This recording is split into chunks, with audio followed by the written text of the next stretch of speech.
Nine Brides in Granny Height, Chapter 9, Part 1, A Son Returns.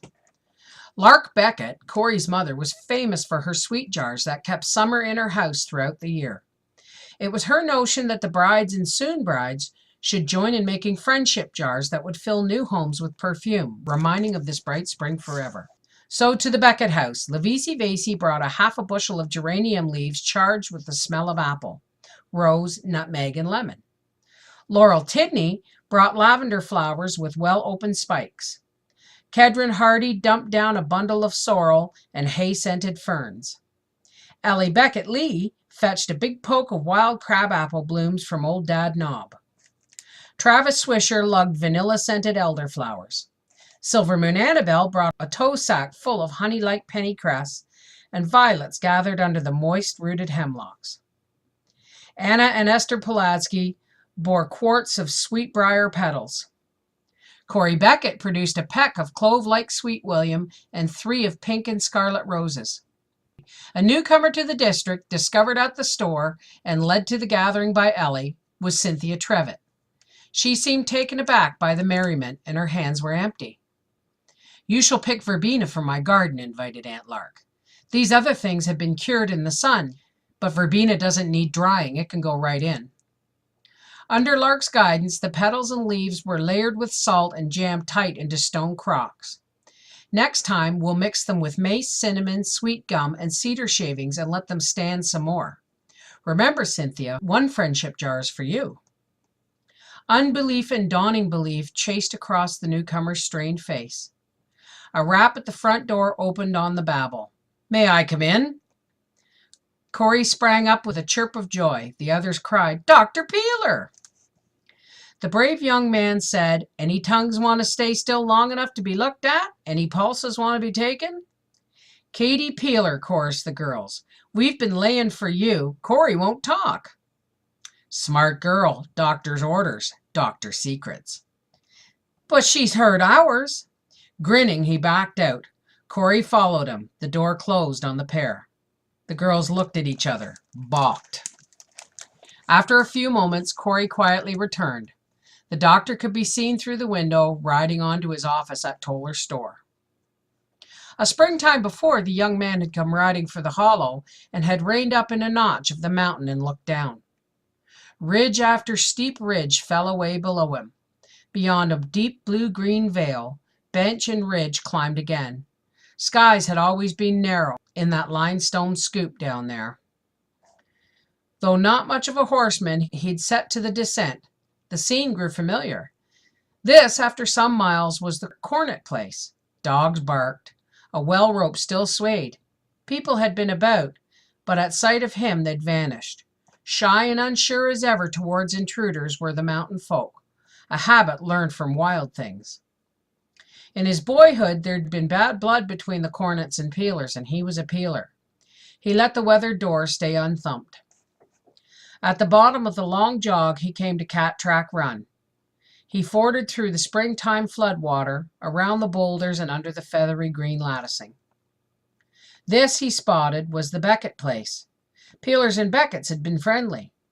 He swung down, tied the rented nag, and passed under the rose bays and flowering quinces to the axe-riven clapboard house. The front door stood open, but no one heeded his knock. He sauntered to the side porch.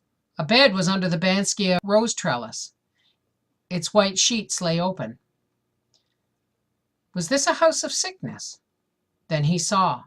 She had tumbled from a homemade wheelchair, which lay capsized. She was on her hands trying to draw up one knee. He ran and gathered her up. She was about 18. Her dark hair was all about her shoulders. She was in a nightgown and wrapper, and light in his arms. Her dark eyes showed bewilderment at this pounce of a stranger. He kicked the chair back on its wheels and put her in it. "You're not hurt?" "Oh, no, it happens." "Which Beckett are you?" "I'm Cory." Cory Beckett. She'd been a skippity-dancy mite of about 4 when he went away. "When did this trouble hit you?" 5 years and 4 months ago. No self-pity, simple matter-of-factness. "Anybody else at home?" "Not now. Ma's at Aunt Effie Tidney's. She was trying to figure him out, seeing, he presumed, a tall young man, serious and inclined to be gentle, soft-handed, indoorish pale, out of place in this rugged trough in the wilderness. He pressed, "And Ellie?" There'd been a sister to Cory, a year older. "She's married to John Lee. I'm Cady Peeler." "Dr. Peeler," he grinned. He'd worked for the Handle. He'd always dream of dropping in on the hollow like this and casually mentioning his immense achievement. "Peeler? But they all moved away." "That's right. The whole family moved west but me. I lit out sooner and turned east. If your spill didn't knock you about much, I'll clop along." It didn't matter. Thoughtfully, he rode onward. A Saturday row of whittlers were on the porch of Tolar's Mountain Store. Their jaws and knives went still as he swung down. He scanned the row for faces he knew. Time had moved. Uncle Tate Trevon, who used to be shaped like a tough, curved scythe handle, now was scrunched to a sickle. Uncle Gid Lee was bare on top as trapper bald. Tuckalee Janabel looked 60 pounds heftier. The newcomer saluted the row. The response was guarded. Odors inside the store were still of calico and coffee, duckins and horse collars, cloves and molasses. Amos Tolar had swapped pepper gray whiskers for flour white in the 14 years. Amos rested elbows on his scarred counter and trained brass-rimmed spectacles on the collar. "So you're the Peeler boy. Your folks was kind of dewless around here." "Mixed malnutrition, pellagra, moonshine, and dysentery in equal parts, Mr. Tolar, and that's what you get." "I remember you. Always patching or splinting boy or dog that was banged up.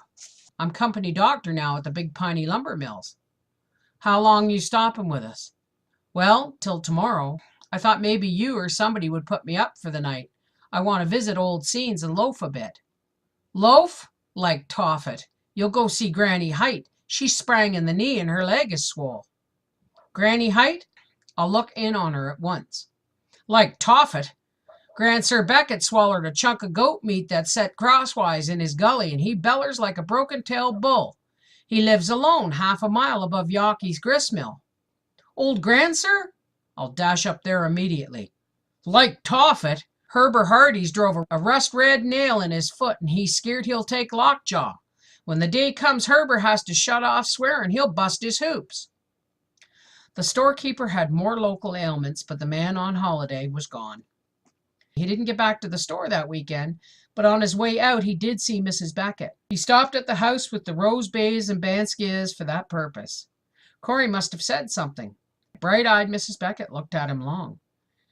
"You were only a weed of a boy, Cady Peeler, when you went away driving 2 squealy pigs." "Yes, Aunt Lark. On that capital I set out after some schooling." Lark Beckett was a tiny, sweet-faced woman with a store of native insight and forthrightness. "Your ma was a lash-tongue and your pa a tip-jug, but you always did have get-up and spunk. Cady Peeler, can you make Cory well?" He was startled. Cat Track Hollow and the Big Piney Mills were ranges apart. His days were seldom his own. "Can you?" "Aunt Lark, the right treatment can surely make her better. We need a doctor in this hollow so badly, but we're all plain living people and can't pay much." Money wouldn't be the inducement. He had been born here. He had swum and noodled for catfish in the run. He'd hunted bees on Peckerwood Mountain and learned his numbers 3 or 4 weeks a year in the Peckerwood School. Cory looked at him too, with eyes dark and questioning. "Aunt Lark promised Cady, if you and others wish it, I'll ride over when I can." He knew what he was undertaking.